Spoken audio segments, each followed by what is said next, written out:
8 people were killed and 30 others injured on Saturday afternoon when a freight train crashed into a public bus on a crossing in Bangkok, and this is the current situation. The driver of the freight train and the crossing guard have been charged with negligence causing death and serious injury following the fatal crash on the Asok Dindang railway crossing. Police also allege that the train driver tested positive for drugs following an initial urine test and doesn't even hold a license to drive a freight train. No charges have been filed against the bus driver yet, as investigators must wait until his condition improves and he is able to give a statement before proceeding with questioning and any legal action. The crash occurred in the early afternoon of May 16th, as the freight train traveling from Lam Chabang Port to Bang Su struck a bus on the Asok Dindang crossing. The collision sparked a massive fire that engulfed the bus, killing 8 passengers and injuring many more. The bus driver is still in hospital. โดยเฉพาะคนขับรถแล้วก็กระเป๋ารถเมล์สภาพจิตใจก็แย่มากนะครับเขาก็รู้สึกสำนึกนะครับก็เพราะฉะนั้น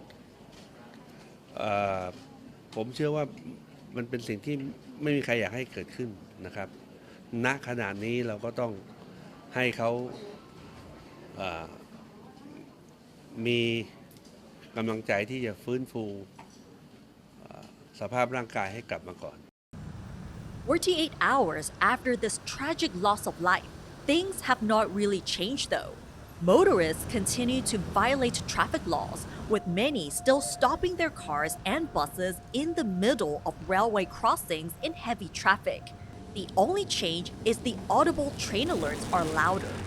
Initial findings from the train's black box or journey data recorder show that the freight train was traveling at about 35 kilometers per hour when it collided with the bus, and that its emergency braking system was activated only about 100 meters before the impact, not enough distance in which to stop the train. A freight train carrying containers and weighing several thousand tons requires nearly 2 kilometers to come to a complete stop because of its momentum, making it impossible to stop within only 100 meters. The Director General of the Rail Transport Department confirmed that the railway signaling system was functioning normally at the time of the crash, but the crossing barrier failed to fully lower as intended. He said the train driver should still, however, have applied the brakes sooner. The Deputy Transport Minister has asked the State Railway of Thailand to examine the CCTV footage to determine the driver's behavior, including CCTV footage of the traffic and in the control room. This evidence will be forwarded to the police. เดี๋ยวรอฟังสรุปนะครับว่าสรุปจะเป็นอย่างไรนะครับเพราะว่าเราไม่สามารถตั้งสมมติฐานกับเหตุการณ์ที่มันร้ายแรงขนาดนี้ได้ต้องขอรายงานเป็นข้อเท็จจริงเท่านั้นครับ In Bangkok, there are 4 notoriously dangerous railway crossings, namely at Asok Dindang crossing where the tragic accident took place. There's also Rama 6, Phaya Thai, and Ratchaprarop. These are where traffic congestion is really dense, hence the high chance of tragedies involving vehicles being struck across railway racks like we saw on Saturday. Statistics from the Rail Transport Department also show that between 2021 and 2026, an average of 60 to 80 accidents at railway crossings were recorded each year, causing about 20 to 30 deaths. The Bangkok Metropolitan Administration is working with the Rail Transport Department to find ways to solve these problems. คือวันนี้ก็ได้สั่งให้สสทบทวนจุดแยกทุกจุดนะทำให้การจราจรติดขัดก็ได้สั่งให้ทบทวนไปแล้วก็ให้มาอัปเดตว่าทุกทางแยกในที่มีรถไฟตัดแล้วก็จุดเสี่ยงอื่นด้วยเนี่ยมีตรงไหนบ้าง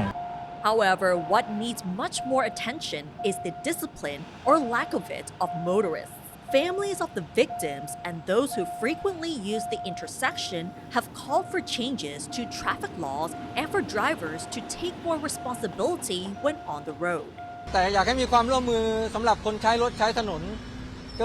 คือเคารพตามกฎดีกว่าเกิดเหตุแล้วมาแก้แล้วก็มาสร้างกฎขึ้นมาอีกเพราะว่าทุกวันนี้กฎหมายมันก็ดีอยู่แล้วแต่คนเรามันไม่เคารพกฎกันเองเนี่ย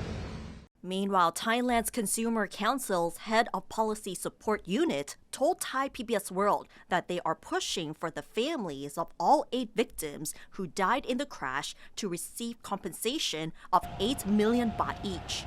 This is the same rate in which the government compensated for the families of those who died in the Thai-Cambodia border clashes.